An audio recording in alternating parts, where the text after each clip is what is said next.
give an update on my efforts to end the crisis in Gaza.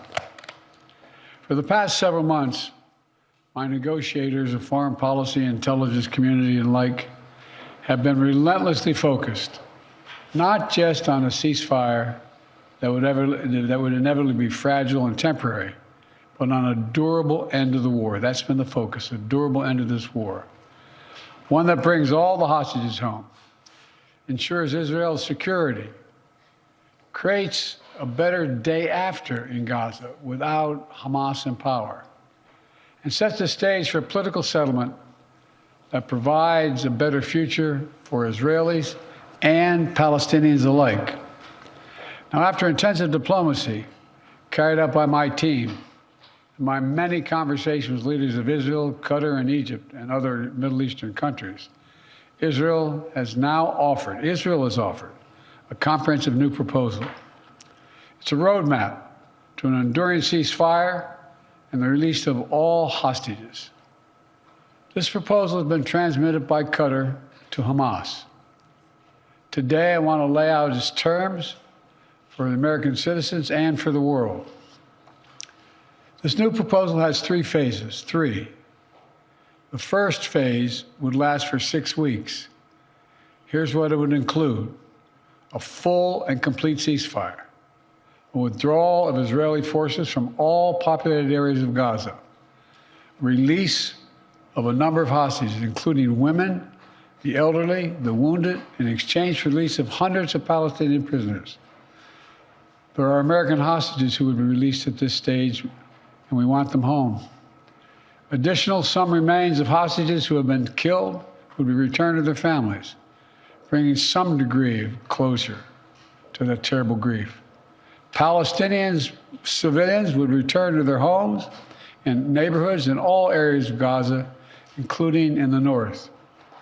Humanitarian assistance would surge, with 600 trucks carrying aid into Gaza every single day. With the ceasefire, that aid could be safely and effectively distributed to all who need it. Hundreds of thousands of temporary shelters, including housing units, would be delivered by the international community. All that and more would begin immediately.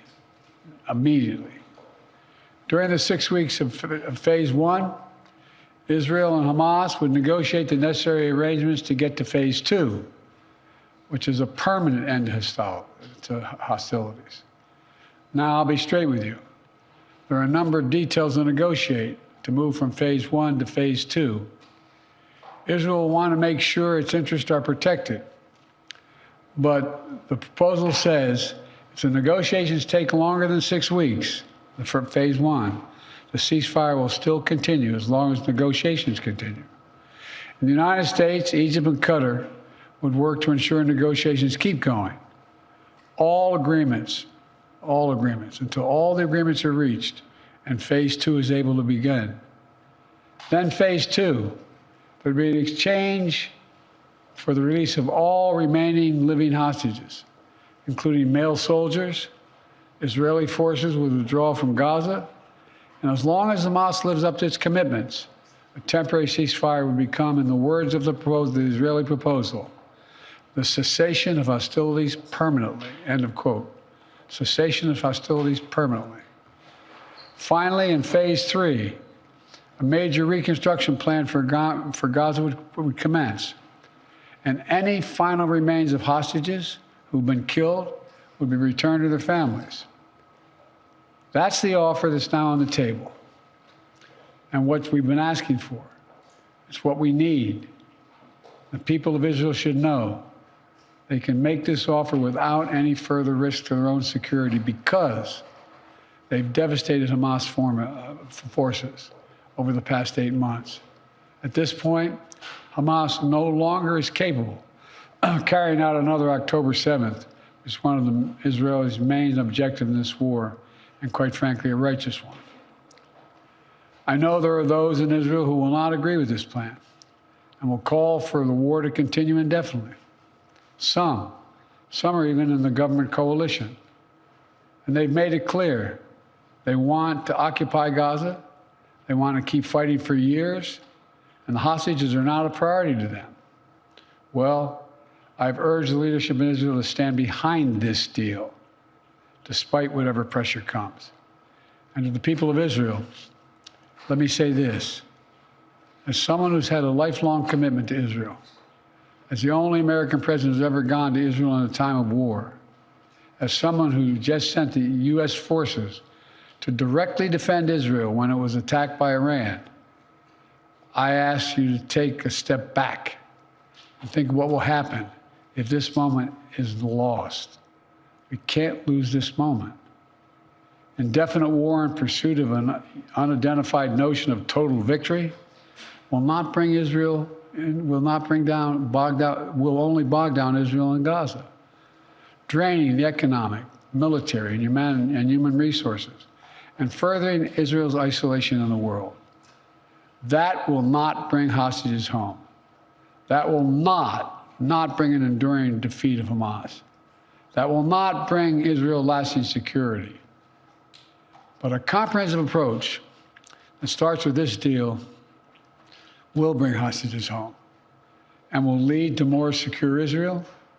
And once a ceasefire and hostage deal is concluded, it unlocks the possibility of a great deal more progress, including calm along Israel's northern border with Lebanon.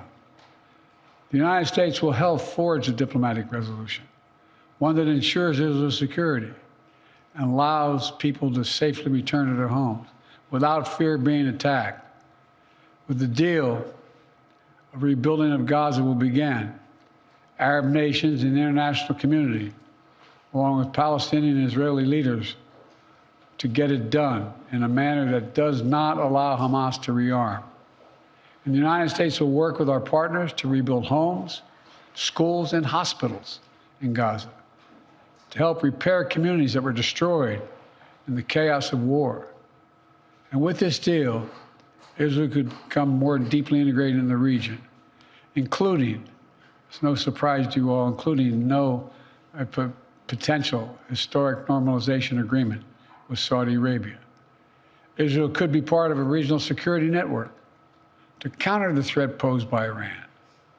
All this progress would make Israel more secure, with Israeli families no longer living in the shadow of a terrorist attack. And all this would create the conditions for a different future, a better future for the Palestinian people, one of self-determination, dignity, security, and freedom. This path is available once the deal is struck. Israel will always have the right to defend itself against the threats to its security and to bring those responsible for October 7th to justice.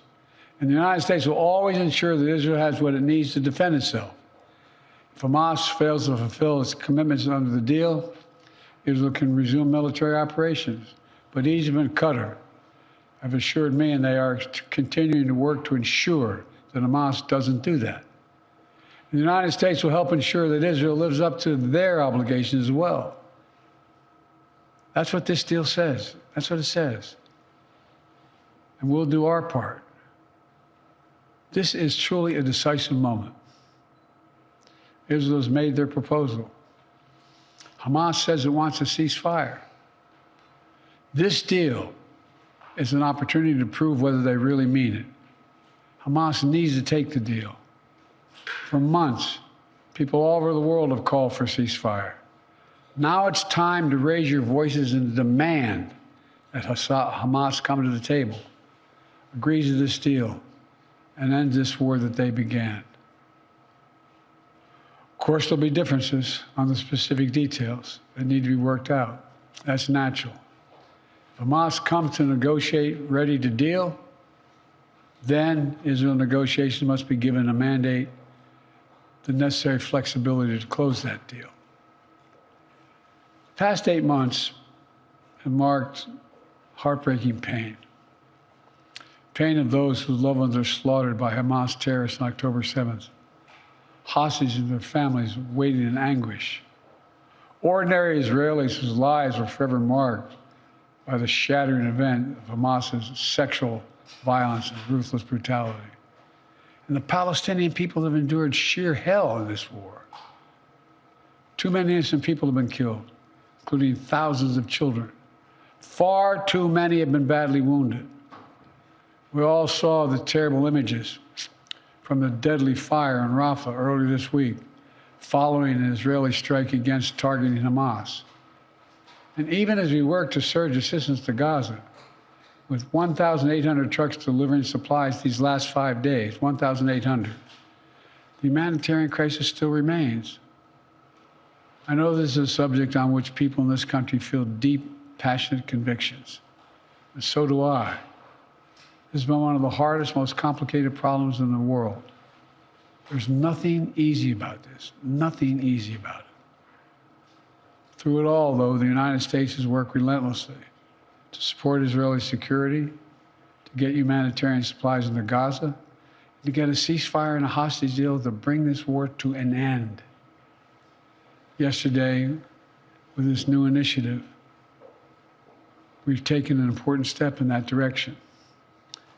I want to level with you today as to where we are and what might be possible. But I need your help.